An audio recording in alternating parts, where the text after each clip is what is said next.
अब आपको बताते हैं जनरल आसम मनीर की एक्सटेंशन के बारे में मामलात क्या हैं। एक तो नवाज शरीफ उधर से क्यों भागना चाहता है और इनकी जो एक्सटेंशन ना होने की वजह जो नवाज शरीफ बयान करता है। एक तो वो कह रहा है कि जो आसफ अली जरदारी और जनरल आसम मनीर इन दोनों का झुकाव जो है वो ईरान की तरफ है,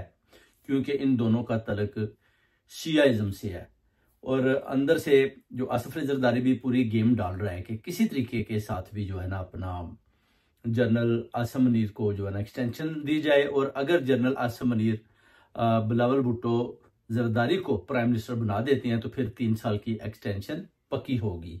जिस पर पहले मियां नवाज शरीफ चाहते थे कि जनरल आसम मनीर को एक्सटेंशन दी जाए, मगर जैसे ही उन्हें पता चलता है कि इनका तो तलक शियाज़म से है और ये आसफ अली जरदारी भी शिया है, और ये आपस में जो है ना इनके जो है ना आपस में जो मुज़ाकरात हो रहे हैं, इसमें आसफ अली जरदारी भी चाहता है कि किसी तरीके से भी शहबाज शरीफ को हटाया जाए और जैसे भी है बिलावल भुट्टो को प्राइम मिनिस्टर बनाया जाए और मरियम नवाज को भी फारग किया जाए। इसका ये जो है ना जो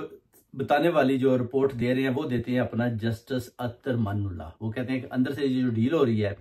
ये सारी डीलें हो रही है और नवाज शरीफ उधर से पतली गली लेकर भागना चाहता है। अब नवाज शरीफ को उन्होंने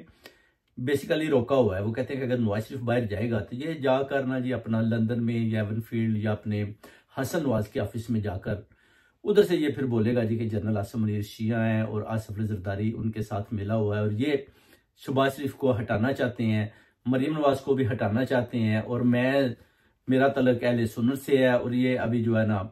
मैं नहीं चाहता कि जनरल आसम मनीर को एक्सटेंशन दी जाए। मगर आसफ अली जरदारी जो है वो पूरे वादे जनरल साहब के साथ कर रहा है कि अगर आप बिलावल भुट्टो जरदारी को प्राइम मिनिस्टर लाती हैं तो हम आपको 3 साल की एक्सटेंशन पक्की देंगे और हम दोनों मिलकर जो है ना अपना ईरान के साथ अपने मुआहदे भी करेंगे। इस तरह की जो है ना अभी डील चल रही है, जिस पर नवाज शरीफ और जो अपना शहबाज शरीफ और मरियम नवाज बड़े परेशान है। उधर से अपना जस्टिस अतर मानुल्लाह ये रिपोर्ट भी दे रहे हैं कि ये डील इनकी हो जानी है। अगर नवाज शरीफ भाग गया तो फिर हो सकता है डील ना हो, क्योंकि नवाज शरीफ बाहर जाकर बोलेगा। अब नवाज शरीफ का रास्ता जनरल साहब ने रोका हुआ है। नवाज शरीफ अब जो चाहता है किस तरीके से मुझे अमेरिका की तरफ कॉल दी जाए और मैं अमेरिका भाग जाऊँ और अमेरिका से जो है ना फिर मैं वापसी पर लंदन आ जाऊँ, क्योंकि अगर मैं बोलूंगा जी डायरेक्ट मुझे लंदन जाना है तो इनको पता चल जाएगा कि ये हमारे खिलाफ बोलेगा। तो वो कहता है कि किस तरीके से अगर मैं अमेरिका जाता हूँ तो अमेरिका जाकर मैं उनके साथ मुज़ाकरात करूँ और उनको बताऊं कि जनरल आसम मनीर की असल हकीकत और आसफ अली जरदारी की, और कैसे ये प्राइम मिनिस्टर शहबाज शरीफ को हटाना चाहते हैं और मरियम नवाज को कैसे बोरी बिस्तरा गोल करना चाहते हैं। ये चीजें जो है ना अभी सामने आ रही हैं, जो जस्टिस अतर मानुल्लाह ने बताया